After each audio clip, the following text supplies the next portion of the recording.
Hi, my name is Genesis Martin, and today I have the absolute pleasure and also virtually impossible task of introducing the Turkey Nation queen herself, Addison Elliott. I first came to St. Mary's in first grade as a shy 7-year-old, but Addison was the exact opposite of me. She was outgoing, personable, and a spirited girl who could make new friends with ease.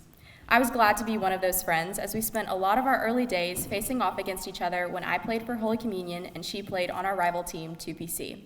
Our most recent matchup was last year for the coveted Stuco Communications position, which again proved to me just how superior Addison is. I was way out of my league and Addison and her iPad crushed me in defeat. Her effectiveness as communications leader for Stuco and Cotillion VP are evident to all, and I continue to be awestruck by the near perfection that Addison embodies daily. I look forward to her constant hi gens whenever we see each other, as they never fail to put a smile on my face, and Addison has always been there whenever I need someone to laugh with, to vent to, or a shoulder to cry on. Addison is thoughtful, she's kind, and she is all that you could ever want or need in a friend. I'm so glad to have spent the last 12 years with her, and I'm so excited for her to impart her words of wisdom onto us, as I know all of you also are. I will take no more time away from her, so I give you my amazing friend, the Addison Lee Elliott.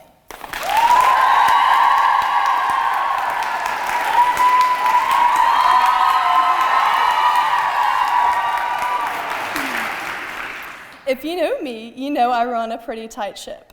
Everything I have to do in a day is written down in my planner, and once all of my assignments and jobs are completed, I reward myself by getting to cross them off.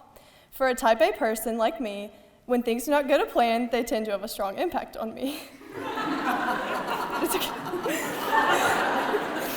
Flashback to 3rd grade PE with Mr. Pitts. It was everyone's favorite day in PE class. It was scooter day. This day was also a good day because I had on my favorite outfit, an orange and white striped shirt, green corduroy pants, and rainbow New Balance tennis shoes. Before we got the scooters from the equipment closet, I noticed that one of my shoes was untied. I was too excited to start riding my scooter around the gym to stop and tie my shoe. So I grabbed my scooter and I was off. Everything was perfect until it wasn't. My untied shoelace got caught in the wheel of the scooter, and before I knew it, I heard a ripping noise. My face turned bright red. I didn't want to turn around because I knew what had just happened. My favorite green corduroy pants had just ripped. I ran to the restroom in embarrassment, and I found a huge hole in the back of my pants. Tears rolled down my face from embarrassment because I did not want my classmates to know about this incident. Luckily, it was the period right before carpool, so Mr. Pitts gave me his jacket to tie around my waist and took me to my mom's car. My 3rd grade self was mortified that this had just happened, and I thought the world was going to end because my favorite PE activity now had a humiliating moment associated with it. Now, fast forward to senior year. It was December 7th, and it was the day of the St. Jude Half Marathon. If you are unfamiliar with running, it requires a lot of time, commitment, and personal strength in order to complete the race. This year, I went in strong. I was confident in my abilities because of my training and because I had done it 2 times before. The whole race was going perfectly smooth until it wasn't. In the middle of mile 8, I felt myself miss a step. I heard everyone around me go, "Oh," and before I knew it, I was laying flat on the pavement in front of hundreds of people.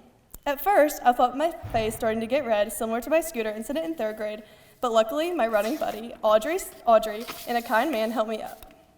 Initially, I was so upset that my final half marathon of high school was ruined, but then I started laughing at myself. If I'm being so honest, I'm not really sure why I started laughing because I completely ripped a hole in my favorite leggings and my hand and knee were both bleeding, but I chose to keep running. First semester in my AP Lit class, we talked about the Hebrew word Tim Shel, which means thou mayest or choice. Tim Shel is relevant in 2 of the novels that we read, East of Eden and Crime and Punishment, because the characters have very serious choices to make throughout the novels that affect their lives and the lives of others. Similar to those characters, we are faced with thousands of choices daily, and one of those should be to learn to laugh at our mistakes. I trip on the stairs in the stairwell by the den at least every other day. I have gone out of the house in some interesting outfits before, one of those including my green corduroy pants, and most notoriously, I have even almost burned my entire house down, and maybe even neighborhood, out of my own ignorance with how to reheat pre-cooked bacon. By the way, I'm really sorry, Mom and Dad.